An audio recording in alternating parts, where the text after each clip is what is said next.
The days grow cooler as 4 travelers find their way to the Warren at the Willow, on the shores of a mirrored lake and at the edge of a vast graveyard. Soon, it will be Reflections Day, but until then, preparations must be made. Our travelers find themselves caught up in the daily lives of the Warren's people, forging new connections as they participate in the whirlwind of activity. But what will the Feast of Reflections Day bring for them? And what will they reflect on?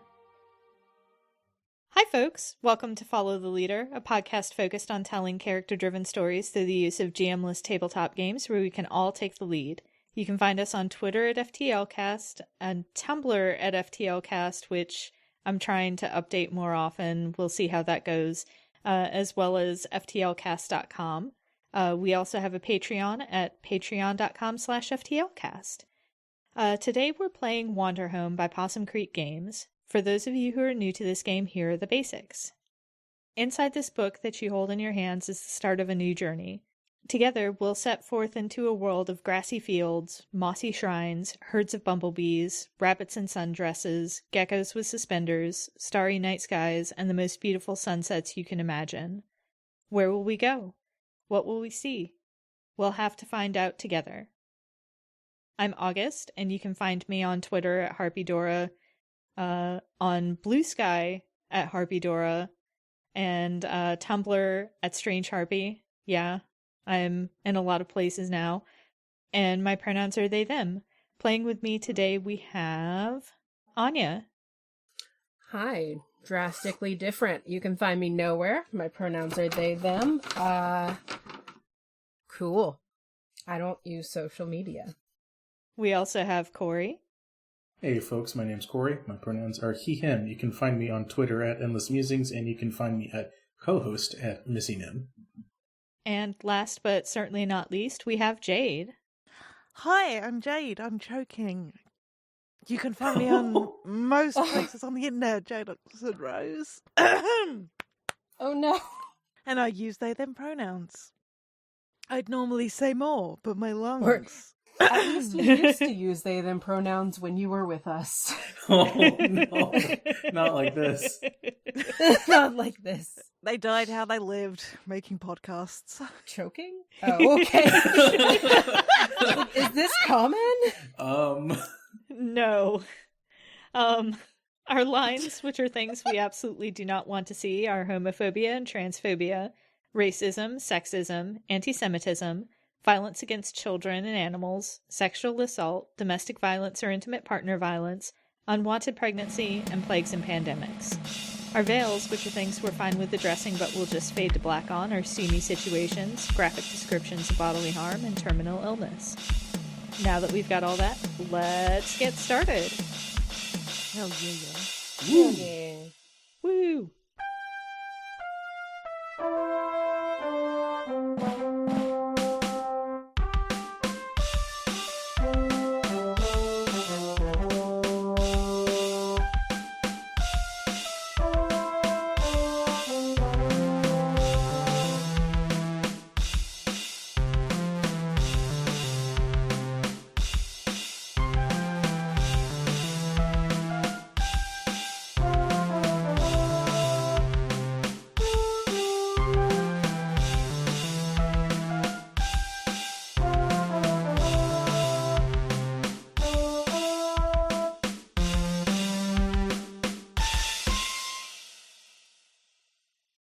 So, Wanderhome comes with kind of some quick start steps. It is loosely based on the Belonging Outside Belonging framework. It uses a similar character creation and a similar kind of token economy, but it's much more pastoral than a lot of Belonging Outside Belonging games, with less focus on conflict and more focus on like character interactions and introspection. I seriously thought you were just going to say more focus on vibes. I mean, it is very focused on vibes, and those vibes are pastoral and sweet and shoot, what's the word I'm looking for? I'm just here for the cottagecore. It's okay.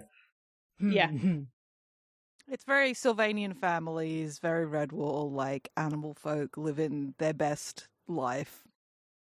Yeah. Yeah. So the quick start steps are to make sure we have all the supplies we need, which we do.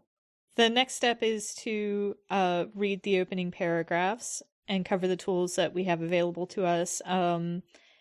We talked about the safety tools that we use.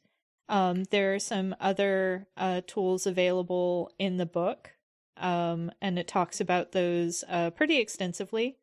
Really good section if you're going to be playing this yourself.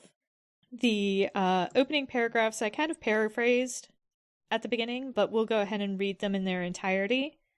The road has a song all to its own. Press your ear against my chest and you'll hear it. It is always with me, soaring across mountaintops and sleeping in the gutter where the small and forgotten gods live. It tangles through my hair and sits heavy in my boots.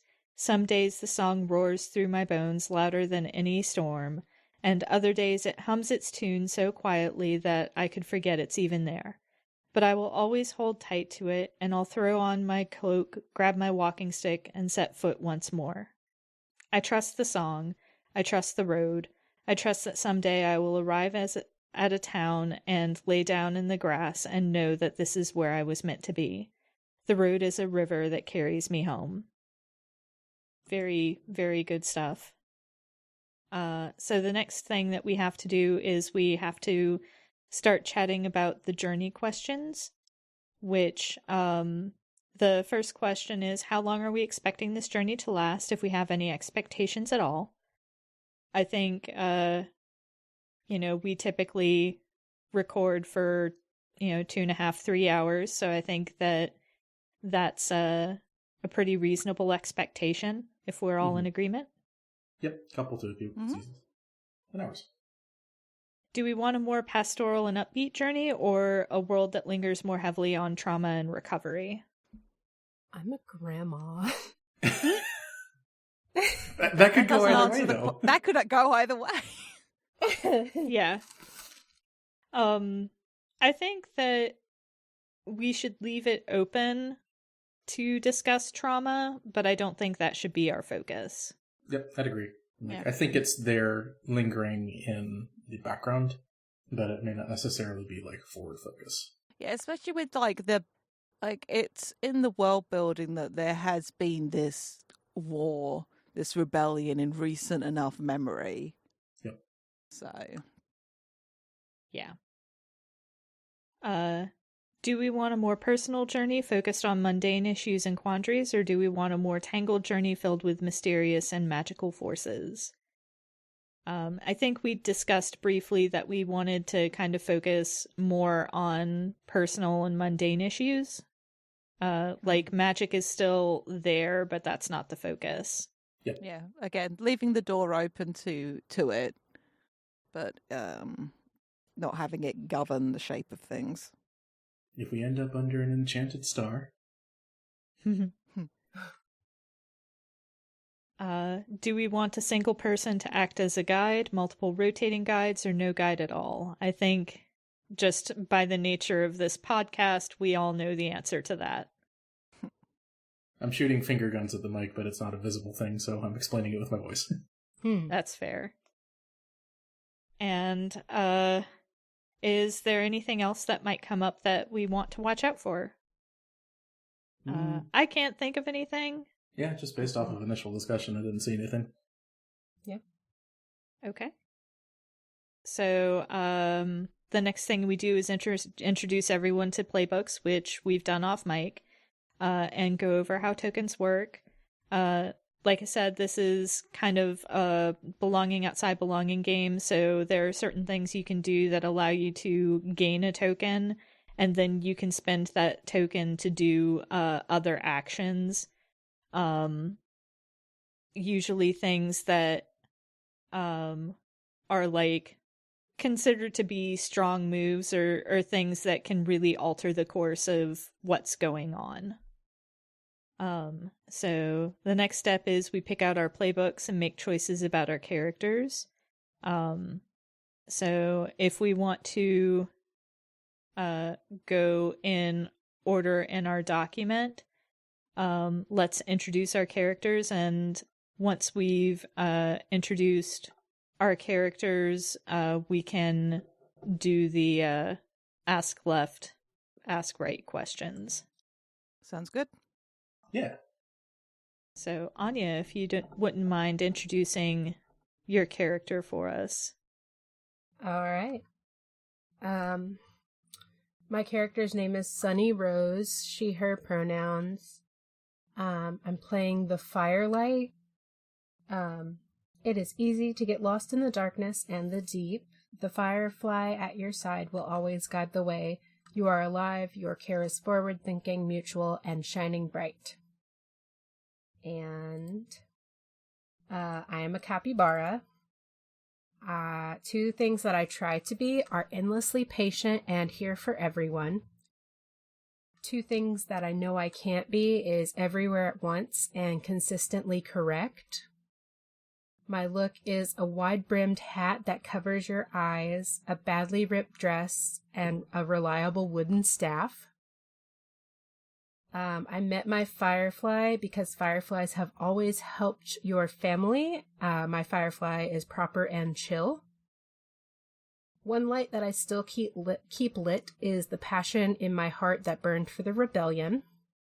And one light that died out long ago was a rusted iron lantern that my mother carried before me. Hell yeah. So I'll be playing Parker Young. Uses he, they pronouns. His playbook is The Fool. Life is an adventure, and there's never shame in learning new things. You are alive. Your care is silly, naive, and more profound than most expect. Parker is an African fat-tailed gecko, because those are cute and adorable. Two things that Parker are funny and lovable. Two things that they're worried that they're actually not are brave and useful. His look is flamboyant hat, lots and lots of beads, and a cloak unsuitable for the weather. Two that are true about me. You don't know a lot about the world. The place that I'm from is a farm. And I grew up familiar with chaos and disorganization. The place I'm from is a market. Something that everyone assumes is true about me. You have a surprising secret talent. The place that I'm from is a port. One thing that I carry with me is a puzzle box that I can't quite figure out, given by a wise teacher I met on the road. One thing that I'm confident is around here somewhere, I'm just not sure where, is Sidi, a small and forgotten witchy god who has decided to accompany me on my journeys. Nice. Oakley dokley. I think that's me next, right? Mm-hmm. Yep. I have made Tuesday, twos for short, way. I have they, he pronouns. For Tuesday, I've chosen the poet. So, for the poet, the song of the world is a poem that can be captured by ink and paper, if only you could find the right words. You are alive. Your care is eloquent, observant, and occasionally overwrought. The animal I based them off of is a whippoorwill. Very distinct call that just kind of wrote its way into my brain. So I was like, yeah, let's carry that forward. Two things that people assume I am based on my writing is obscure and formal, and two things I actually am are pithy and romantic. My look is a cloak full of pockets, pockets full of burnt smokes, a battered briefcase, and a fashionable cap. I'm writing a novel based on the journey. The one thing I'm writing about is the everyday lives of my fellow travelers. One that's metaphorically intertwined is the seasons and how their changes change me. And one that unintentionally crept its way into the novel is another person's journey that I follow in the footsteps of. I've got a couple of books that I read from. One that I read from constantly and one that I have memorized. The one I read from constantly is a cheap paperback I found on the side of the road, whose author I wonder about constantly. And the one I have memorized is a fantastical novel, waterlogged and stained from years of rereading, gifted by my father before he left. Hell yeah. And I am playing the shepherd. Herds of chubby bumblebees can be found across the heath, and tending to these flocks is simple, honest work. You are alive. Your care is measureless, watchful, and gentle. I am playing Theo Delaney, who uses they-them pronouns, who in this life is a blue merle border collie. Those typical splotches that you've come to associate with them in various other lives are very much present here. Two things I still am are reliable and maternal. Two things I'm just not anymore are hurried and young. My look is hiking boots, patchwork overalls, a bug-calling whistle, and one blue eye, one brown. The 5 bugs that I can always pick out of the bumble herd. I have named them. The book does not mean you have to, but I am who I am as a person. There is the biggest bumble, who I like to ride around on. They are sturdy, Buster. There is Barley, the luckiest bumble, who keeps bumbling out of trouble, who is adventurous. There is Brandywine, the oldest bumble, grey and slow, who is wise. There is Bluebell, the runt, a bumble with a brutal injury, who is hurt. And there is Butterscotch, the cutest bumble who loves head pats, who is very friendly. One that stays by my side is a handkerchief given by your first kiss when you were both children. And one that I need to let go of is an almanac given by my cheerful brother, which grows increasingly inaccurate. Awesome. So, the next thing that we do in our playbooks is we have questions that we ask to the players who are to the left and to the right of us. So up and down in the document. Anya, if you wouldn't mind asking your questions first of Jade and then me. Okay. So, I have 2 that I want. I'm trying to figure out which one would be better for you and which one would be better for August. Do you want to read both the questions out, and then maybe August or I will really resonate with one of them? Yeah, so the first question is, why does my firefly like you so much? Mm-hmm. And the second question is, where do you wish I could guide you and why can't I? So I really want to answer the firefly question. Works for me. Okay, why does my firefly like you so much? I think that for all of Parker's exuberance and energy and excitement, they can be very still at times and be a really good place for your firefly to perch. And sometimes Parker will just tell the firefly stories while the firefly is perched on his hat. Oh. Oh. Cute. Mm-hmm. Okay, so then for Jade, that would be, where do you wish I could guide you and why can't I? I think Theo, part of them anyway, really wants to go back to the place where they grew up. But it's not there anymore. And even if Sunny was to take them to the spot where it was, the place that made it our home is gone. Wow. Thanks. That's sad. You're welcome. It really is. I wonder if I could get Theo's not unhappy. It's sort of it's that old adage of you can never go home. Yep. Life is moving forward. Mm. They've got family, they have friends. It's just, nostalgia for the place you were. Oh. A feeling more than a place, right? Mm-hmm. Awesome. So, Sunny, Why are you so patient with me? Well, dearie, I've seen a lot in my time. But I think so. Sunny's a grandma capybara, and I think Parker reminds her of bits of her younger self.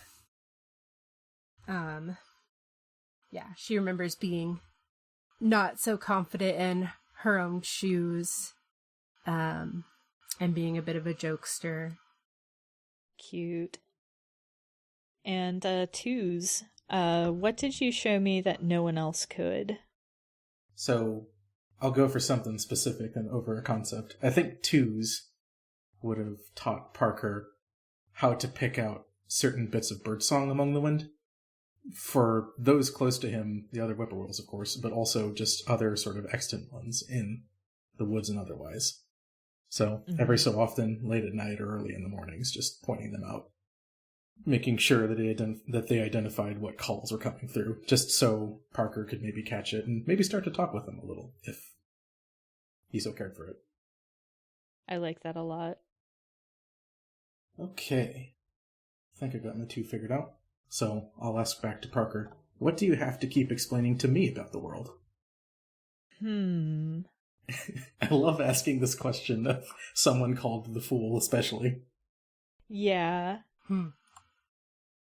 I think when Twos gets into their own head too much, Parker will constantly remind him to, like, stop and smell the roses. So I'm constantly trying to pull you back into the moment. Okay. Love to be present. Yep. And then to Theo, what did your style of storytelling teach me? I think what Theo's style of storytelling taught you is that you don't have to reach a conclusion for a story to have a satisfying end. Because you can just pick up the story later. Very Scheherazade. Scheherazade. Scheherazade? That was a night. Yeah. Like, the story can continue. So stories don't really end. They just change and grow and continue. I think, like, especially, I think for creatives, a lot of us, it's just like, is it done? Is the piece of art done? Is the story done? It's like, it's done enough. It's done for now. And that's okay. It carries on. Also a very apt selection for me in particular, because the violin solo from the Scheherazade remains one of my favorite pieces of music still. Hey! Alright. Twos, why do I trust you with my flock? What did you do, I should say, that made me trust you with them? Sorry, herd. More like cows. So Twos is more of a nocturnal sort. That's just how whippoorwills are generally. So I think what Twos did, even early on, was sort of stay up perched with the flock to watch over them as the night passed through the evening hours, just to make sure that none of them got out of place or otherwise to somewhere that they shouldn't have. Cool. And Sunny, do you think of yourself as part of my family? I mean, I'd like to say yes. You can say yes. Especially like with your flock. I think our children might get along. Mm-hmm. My firefly and your flock of bees. The bumbles. But I think that's also probably something that we were able to bond over, is that our small living beings that we oversee. Nice. Awesome. So, after that, we create our first place, choosing 3 natures for it. So the natures listed on page 137 of the PDF. There are also some in the guest playbooks. And we can pick any of them from any category, right? Because there are comfortable, there are verdant, there are liminal, there are sprawling, there are lonely, and there are desolate natures. All have like different qualities that we'll then refine. I'm always down for liminal stuff. Love me a liminal space. I mean, we could lean in and start in a tavern. We could. We could. Yeah, that sounds great to me. All right. But the place isn't just one of these things. It gets to have elements of other natures, right? That's the vibe. Do we want to answer the questions about it as we go? Or do we want to pick the 3 and then further refine about it? I'd rather pick the 3 because I feel like that can lead to some interesting answers. All right. Oh, sure. Then may I suggest one? Yeah. I think a lonely one would be nice too. So, how about a mirror? Ooh. Anya, do you want to pick our next one? Let me see. While Anya's having a look, I do want to give a shout out to the PDF because all of the images have embedded alt text image descriptions. Oh, that's super If cool. you hover over, I saw it completely by accident. If you hover over the illustrations, just fuck yeah. So a screen reader will be able to automatically do it. Nice. Cool. While we're on that line, I'd like to say that they have super robust hyperlinking throughout the book. So if you're navigating this through a computer or a PDF reader of some kind, it'll take you right to the page. I always appreciate when the books have stuff like that available for just computer usage specifically. I like a graveyard. Is that all right? Yeah, that could be fun. Nice. It's a very There's a long lot. tavern. Yeah, there are. Oh, yeah. There are very many of them. There's also like something very interesting to me about that contrast of having like a tavern right near a graveyard. Yeah. I do like it. I want to stress like that duality there. Sort of a wanderer's rest situation. You can rest there whether you're alive or dead. Morbid. Great. Love it. I've got a name for the tavern based off of that.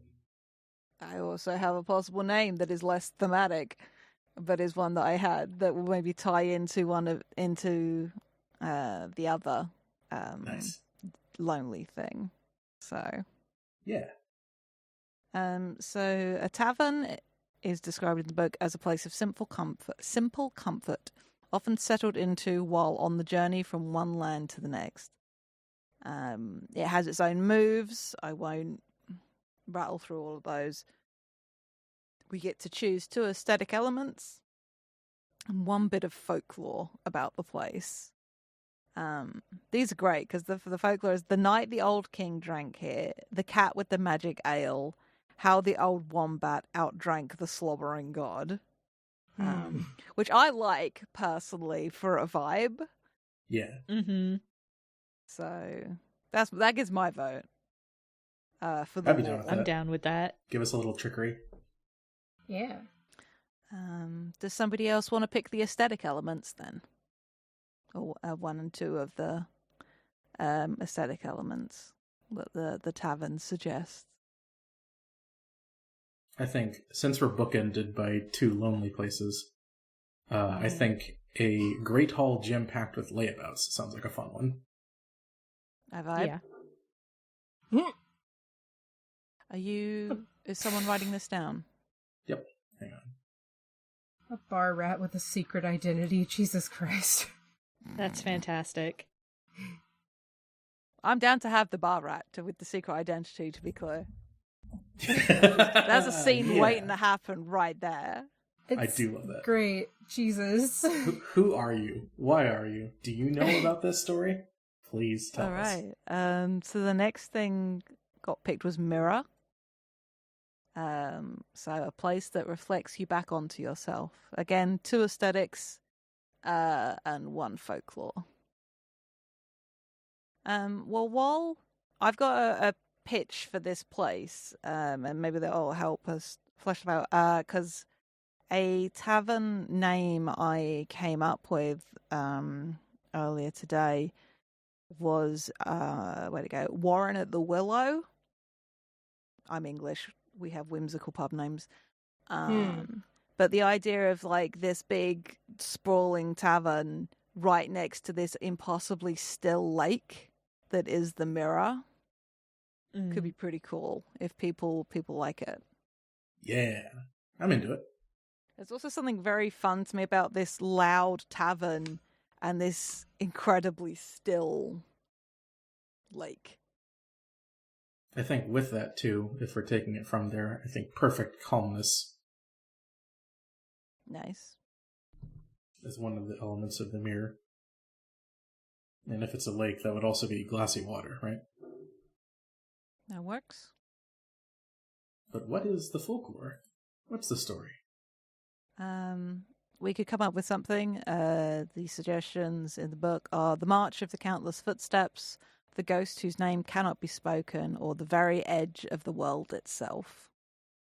I'm super partial to the mystery of boundaries, but that's just me. I do like impossible spaces. Mm-hmm. That'd be cool. So the very edge of the world itself. Yeah. Take. And lastly, we've picked graveyard, a place of death where the lost are buried. The folklore about this place could be the candlelit council and their warning, the day the dead danced with us, the mist rabbit and her rictus grin, or something else of your own invention. Being right next to a tavern the day the dead danced with us is pretty fun. Mm-hmm. Yeah. Love that. Just one real good night. Totally nothing weird happening at all. No, of course not. Why would we worry about that? It's not like there's still beer stains on the gravestones for all that. To that end, I always love the visual of gravestones. And maybe melted candles, like the notion that people will like take candles out there. Like, there's something about like, I don't know whether it's just, again, part of how little space there is in the UK. So like, I don't have reverence for graveyards, because I do. Like, you don't fuck about in them. That's resting place. It is that liminal space. Almost. But there is something like, I don't consider it sacred. Like, I don't think you can't talk in them. And I just really like the notion of a culture that, like, yeah, you go out, you light a candle in case the spirits are around and want to chill. And especially when it's next to a tavern. Yeah. Like, you go out, like your drinking buddy from X years ago, you go out, you put a candle on their grave, you have a drink there. Like, there's something very pleasing to me about that. Yeah, I've definitely seen similar things, like for graveyards that I've been through before, benches in particular. So you can just kind of hang out for a bit and reminisce or otherwise. Yeah. So having that by a tavern too, I feel is perfect. I love the vibes in young goth Jade when that phase was happening. I just like the vibes. I remember being told as a kid, or as a younger person, not so much a kid, just like to be careful, like cutting through like a local graveyard to get home. And I'm like, why? Everyone's already dead. Like, who's gonna hurt me? So, you know, he's like, I respect the dead. Hello. Fine. Yeah, exactly. Yeah. As I said, I'm sure they appreciate the visit. You know. All right, so we have our first place. So we need to add some kith. We have skipped a step because we I'm can so decide sorry. what month it is if we'd like, although we don't have to. But I think we were talking off mic a bit about what month we might enjoy. Yeah, we said about breathe, right? Yes, I believe that was it. Yes. Because the season, yeah. Seasons, months, and holidays. I know within Breathe there's Swarming and Gatling. Yeah. Given that there is a holiday called Reflections Day, and we're at a mirror, that's kind of cool. Yeah, I see that. That is the last day of Breathe. So do we want to start on Reflections Day? Or maybe we got here a little bit before Reflections Day, but with the intention of being here for it. Okay. So that would put us in the month of Gatling, I believe, which is the shortest month and brings Breathe to a close with hot days and cool evenings.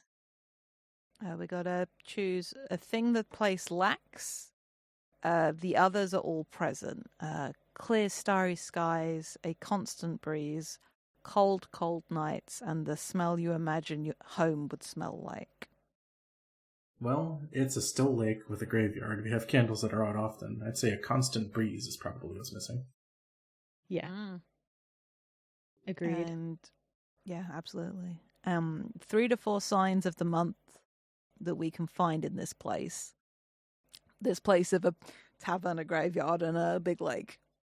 The book suggests bonfire, rugged and practical clothes, a beautiful golden moon, buildings swallowed in vines, the first few orange leaves, sweet treats, strange, subtle magic, a thin, ambling fog, kids camping out in tents, a festival for a secret and mysterious god, not enough time for everything you want, or something else of our own invention.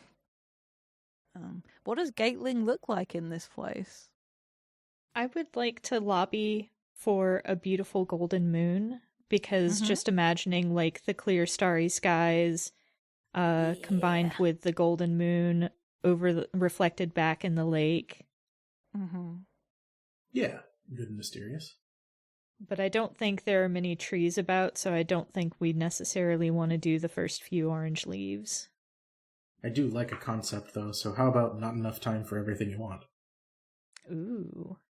Since it's such a short month, and since we arrived here for the festivities, we're already most of the way through. I mean, I like bonfires, especially like that visual. We were talking about candles and like that, because the moon isn't out all the time. I just like a bonfire and that smell in the air of like that good smell of like nice wood burning. I'd say that's reminiscent of family and of friends and otherwise. Yeah. How about you, Anya? And by all means, make something up about this weird little intersection of life and death and reflection. Is it too much of a deviation? Let's see. To do kids camping out in tents? I don't think so. No, by all means. Yeah. Like the bonfires are lit. That'll help keep them warm. It was great. Okay. Let's do some kiddos camping in tents. They don't have to be camping in the graveyard. I mean, maybe they are. Maybe they are. Maybe that's just what they do here. Their relatives are there. It's just like, who needs to worry about the kids being looked after? The ancestors are watching over them. BRB going to stay with Grandma. Well, and the tavern's so packed that sometimes you just need a little extra capacity. So that's the season. 'Tis the season. Yep. Now we describe a couple of kith who inhabit that place or who are traveling with us. Right, I've got one. Neri Buckthorn. She, they pronouns. Works at the tavern. It's run by her family, who is friendly and inquisitive. Just a plump little rabbit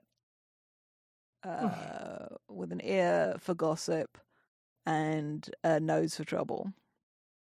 But she needs to have a relationship with one of the group.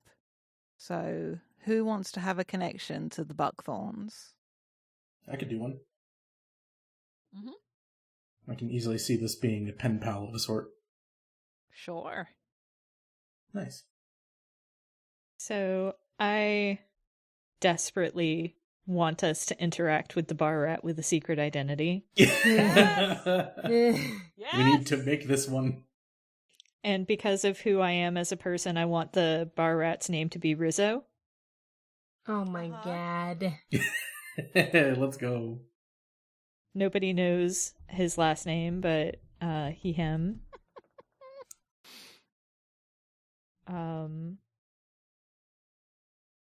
And let me look up some natures really quick. Oh, many-faced could be a good trait for him. Many-faced Since is... he's... Yeah, no, I'm down. Many-faced is specifically described as a shapeshifter, which is very fun. Ooh, that is real fun. The what is going on in my head is that the bar rat with the secret identity is actually the wombat who drank the god under the table, but nobody can confirm or deny. Fun. So they spend all this time telling the tale and puffing up their own legend. Yeah. That's great, actually. I think with that, a good trait for them along with many-faced would be dramatic then. Sounds good. And I kind of want this I kind of want Rizzo to be connected to Parker, but it's not with Parker directly. I think Rizzo knows CD. Yeah, very cool. Hey, Anya. Yeah. Who's another animal person you want to see in this tavern or graveyard or, like, looking after the lake? See, I'm looking at the artistic traits, and all I can think of is a bard. Uh-huh. What would be a good bard animal? I'm just saying, a singing frog. There is... One, visually very good. Two, shout out to Over the Garden Wall. Three, they are noisy little gets when they want to be. Anyone else remember the frog song by Paul McCartney as well? No. No, but I've got a very specific memory. It was, so you usually head to the beach every year, so there are frogs that are out among the road. Especially at nighttime, you can hear them croaking, so I think that's great. I cannot believe you guys are not familiar with the frog song. No. Nope, I'm sorry. No, it's from a Rupert the Bear movie. I'm going to find it. Don't worry. I will inflict this on you all. Oh, please. Yeah, by all means.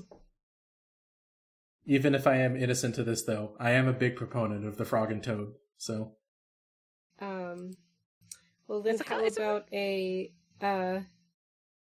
poetic singing frog? I love this. Yes, very good. Yes.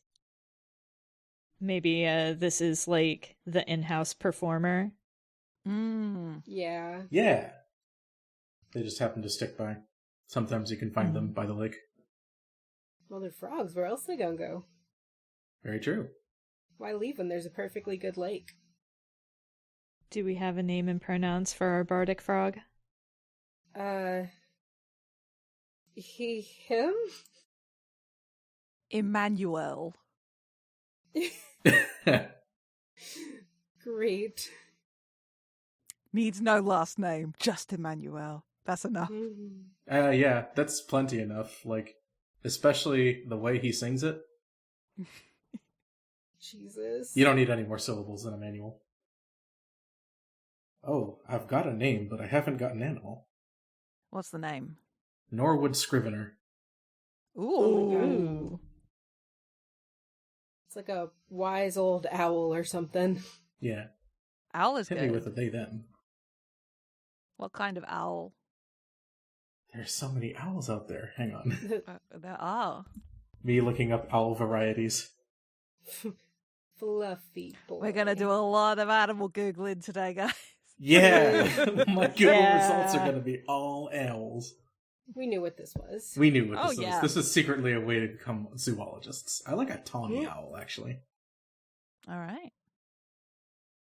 Before we get too far on Norwood, how is Emmanuel connected to either Theo or Sunny? Anya, do you want Sunny to know the frog or the owl? Well, Sunny being a capybara is friends of all, but I think True. what's the owl got going on? What's the owl's personality? Sure. Me looking at traits, I'd say probably... Learned makes sense. Yeah, I'd say learned. That's a good one. I feel like the owl is calling to Sunny more because two old coots talking about the way things used to be. Shooting the shit. Yeah. Nice. Let's say raucous as well, by the way. Yes, Okay. party owl. And then when the owl starts partying, Sunny is just like sipping the drink and watching. Get dinner and a show. Yup. I think Theo knew Emmanuel during the rebellion. Did Emmanuel provide like war songs?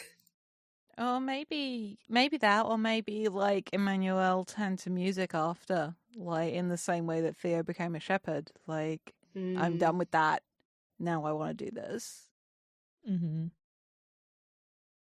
Theo knows Emmanuel's dead name. Yeah, No, I love this. Also, yeah, Emmanuel was she/her during the rebellion. Absolutely. New name, new life, all songs. Fuck all of that. Just change it all. I mean, frogs do it all the time. Hell yeah. That's true. Not just social transition. Life finds a way. Awesome. All right. We got a place. We got people. And now we answer the final 4 questions. What sort of place did we just travel from? It was early in the season. I've clicked away. What was the season before where we just were? Season before. That would have been... Swarming. Yes. But coming off the back end of summer as well. Yeah. I feel like someplace sprawling and verdant to come from would have been probably across like great farmlands, scattered markets, that sort of thing. Mm-hmm. Yeah, I like that. Do we feel our journey has been long? I've got a tangential question with this. Did we go out of our way to come here? Did Twos ask to come here, knowing that we were nearby? Yeah, I think they would have. Say hello, drop in, and meet face to face with someone they've been corresponding with for a while. Cool. Or maybe it was like we've been traveling through the summer months. Okay. So, May I suggest that part of the reason that Theo is traveling is just because, you've got to get the herd to different pastures by silt. Yeah. Is there somewhere we hope to go? I think that dovetails with what was just said. Okay. And finally, but silently in our heads, where is my home? And once we've answered that to ourselves, I do believe we can get started.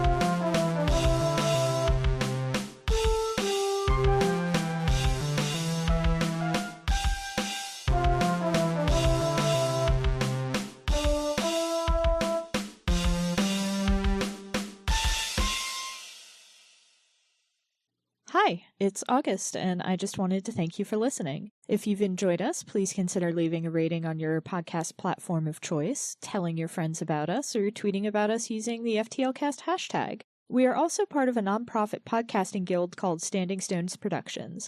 We do a variety of shows, including The Room Where It Happened and Dumb Kids Playing Hero, 2 actual play shows, and a Steven Universe discussion podcast called Gay Space Rocks. We also do live streams at twitch.tv/standingstonesprod. You can keep up with everything that we do on Twitter at stones_standing. Unfortunately, Standing Stones was already taken. Your support means a lot. Thanks again!